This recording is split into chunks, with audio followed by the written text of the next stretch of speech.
जय श्री कृष्ण। जय श्री कृष्ण। सुखदेव जी महाराज परीक्षित से बोले कि मैंने चंद्रवंश का बहुत सारा वर्णन सुनाया, बहुत से राजाओं का कथा सुनाया। अब इसी क्रम में राजा नहुस हुए थे। नहुस अपने यज्ञ के द्वारा, अच्छे कर्मों के द्वारा इंद्र का आसन पा लिए। तो जब इंद्र का आसन पा लिए तो उनके मन में हुआ कि हम जो इंद्र की पत्नी सची हैं उनके साथ सहवास करें।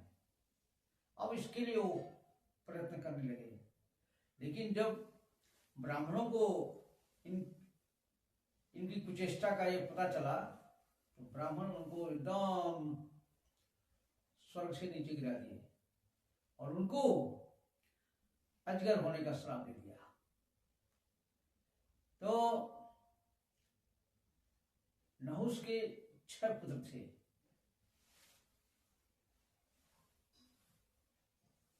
यति, वियति, यजाति, संजाति, ऐसे ऐसे करके थे। तो इसमें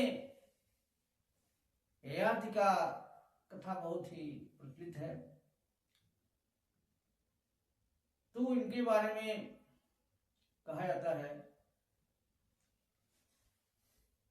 कि राजा ययाति बहुत ही पूरे त्रिलोक के थे। तो एक बार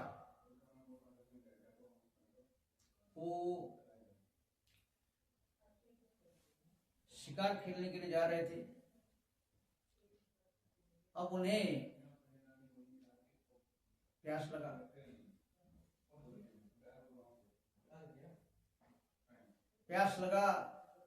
प्यास बुझाने के लिए जंगल में भटक रहे थे।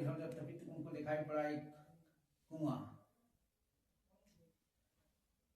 तो उस कुएं में क्या देखते हैं कि कन्या थी एक,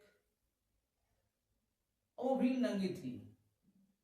तब झट से जो है मर्यादा पूर्वक उन्होंने अपना एक वस्त्र दिया। वो थी शुक्राचार्य की पुत्री देवयानी। तो कुएं में से देवयानी का हाथ पकड़ लिए, बाहर निकाले। तो देवयानी बाहर निकलते ही उनसे बोली, देखिए आपने जब मेरा हाथ पकड़ लिया है तो मैं चाहती हूं कि अब कोई दूसरा मेरा हाथ न पकड़े। अब और ऐसा भी है कि मेरे भाग्य में है, हमको श्राप मिला हुआ है कि हमको जो है ब्राह्मण हमसे शादी नहीं करेगा। तो ये सब नीति है, इसलिए मेरा अन्न स्वीकार करिए। अब राजा ययाति देवयानी का सौंदर्य देख करके बहुत मुग्ध हो गए। कहे ठीक है। इसके बाद वो चली गई। तो एक दिन की बात है, ये उसमें जो दैत्यराज थे वृषपर्वा, उनकी बेटी थी शर्मिष्ठा। तो देवयानी और शर्मिष्ठा, उनकी राज्य में जो है बहुत सुंदर तालाब था, चारों ओर अच्छे अच्छे पेड़, उनकी सुगंध आ रही थी। तो ये शर्मिष्ठा के साथ उसकी सखियां थी 1000। तो ये सभी उस तालाब में घुस करके स्नान करने लगे। और उन्होंने क्या किया, एक जगह जमीन पर अपना सारा कपड़ा निकाल दिया।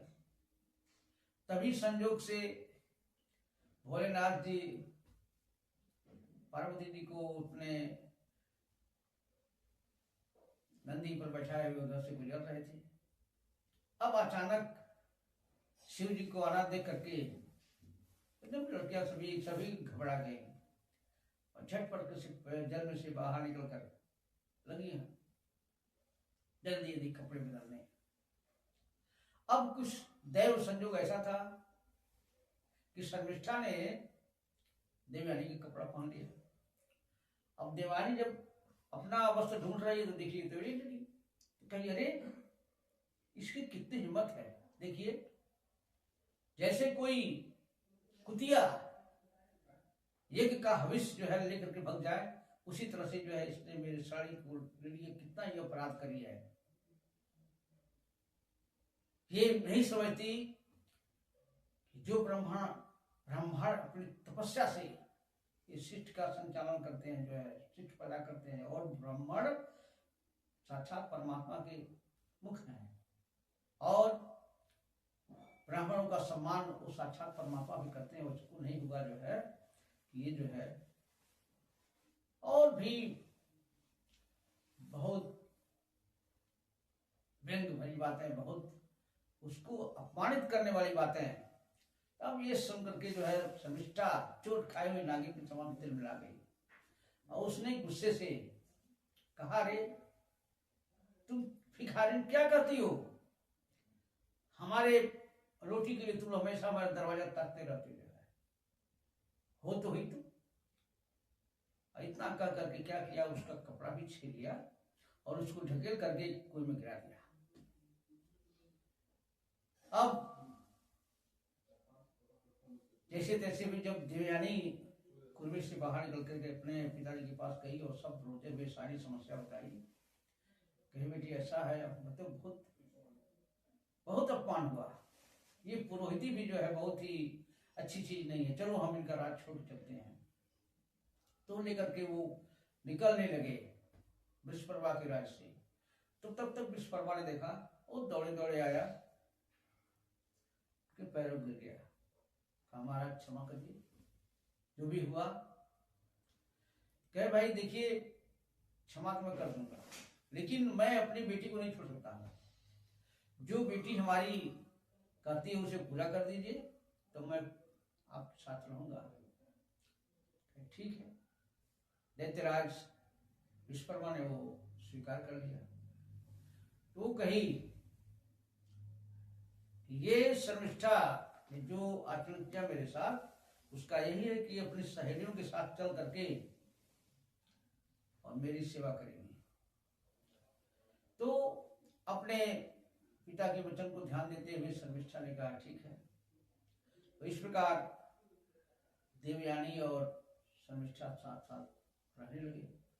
तो चलते समय जब शादी किया शुक्राचार्य जी ने, देवयानी उन्हीं लड़की थी ना शुक्राचार्य की, तो कहे कि सब ठीक है, लेकिन इसको तुम अपने बेड पर, अपने सेज पर इसको मत आने देना, इतना ध्यान रखना, ये दासी है तो दासी की तरह से जो है रहेगी। तो राजा आते कहे ठीक है। अब आए, लोगों का जीवन, वैवाहिक जीवन बहुत सुखी रहा। करते करते देवयानी के 2 पुत्र हुए, उसमें एक पुत्र जो है यदु थे। अब जब शर्मिष्ठा को भी मासिक हुआ तो उसने उनसे याचना की महाराज हमको भी पुत्र चाहिए। तो उनको लगा कि यह उचित ही है, और उन्होंने उसकी बात मान ली, और इस प्रकार शर्मिष्ठा से जो है 3 पुत्र हुए। जो सबसे छोटा था वो पुरु था। तो बाद में जब ये बात शुक्राचार्य जी को पता चली तो आए और बहुत कहे तुम तो एकदम लंपट हो, स्त्री लोभी हो, मैं तुमने क्या कहा था, अब जाओ, मैं तुम्हें श्राप देता हूं कि अभी का अभी तुमसे बुढ़े बन जाओगे, वृद्ध बनने का श्राप दे दिया। अब यात्री को हाथ ग्लानि हुआ, कहे महाराज ऐसा मत करिए, अभी तो मैं विश्व का कुछ बहुत ज्यादा स्वाद नहीं ले पाया, अभी तो शुरू हुआ था, और इसी तो आपकी बेटी को भी तो कष्ट होगा, है? मैं बुढ़ा रहूंगा और आपकी बेटी जवान है, तो कैसा लगेगा उसको भी, कुछ ऐसा उपाय करिए, मेरे पर रहम करिए। कहे ठीक है, जाओ और कहीं से किसी से तुम उसकी जवानी मांग लो और फिर से तुम हो जाओगे। अब गए, अपने बड़े पुत्र से बोले यदु से, तो यदु ने साफ इनकार कर दिया। कहा कि जब तक मैं विषयों का अनुभव नहीं करूंगा तब तक मैं वैराग्य कैसे धारण करूंगा। तो पिताजी मैं आपकी बात नहीं मानूंगा। तो करते करते अपने सभी पुत्रों से कहे, 4 पुत्रों ने तो एकदम मना कर दिया। अंत में जो है भाई पुरु कहा कि ठीक है पिताजी, ये शरीर आप ही का दिया हुआ है और जो पुत्र कहने पर कर दे वो मध्यम श्रेणी का पुत्र होता है, और जो कहने पर न कहे कोई काम आपका करता है तो उसको तो पुत्र मानना ही नहीं चाहिए। तो मैं ये आपका काम करूंगा। उस प्रकार उसने जो है अपनी युवा अवस्था, अपनी जवानी जो है अपने पिता को दे दी और उनका बढ़ोतरी जो है ले लिया। अब इस प्रकार पुनः राजा ययाति 1000 वर्ष तक अपनी युवा अवस्था का उपभोग की। देवयानी के प्रति उनका आसक्ति, प्रेम बढ़ता गया। लेकिन विधि का विधान, एक दिन राजा ययाति को कुछ समझ में आया कि ये सब नश्वर चीजें हैं और इसी तो भगवान की प्राप्ति होगी नहीं, ये जन्म मृत्यु का कारण है। पत्नी को बुलाए, कहे देवी हमें क्षमा करो और मैं बहुत ही गलत रास्ते को जा रहा हूं। अब मैं भगवान का भजन करूंगा और वन में जाऊंगा, भटकूंगा हिरणों के साथ। तो उनकी बातों का सब मर्म समझ गई और राजा ययाति ने पुल को उसकी युवावस्था लौटा दी और अपने वृद्ध हो गए। और उसके बाद देवयानी से विदा मांग करके जंगल की ओर चले गए। और उन्होंने क्या किया, इसके पहले अपने सभी पुत्रों में जो है वो बांट दिया राज का शासन, लेकिन सिंहासन पर वो बिठाए पुरु को, क्योंकि पुरु ही जो है उनकी आज्ञा का पालन किया था और बाकी को जो है भारत के कई हिस्सों का जो है पूरा पश्चिम उत्तर दक्षिण जो है चारों को दे दिया। और वहां जाकर के भगवान में मन लगा करके राजा ययाति मोक्ष को प्राप्त हुए। आज कथा समाप्त होती है। बोलिए भगवान श्री कृष्ण की जय।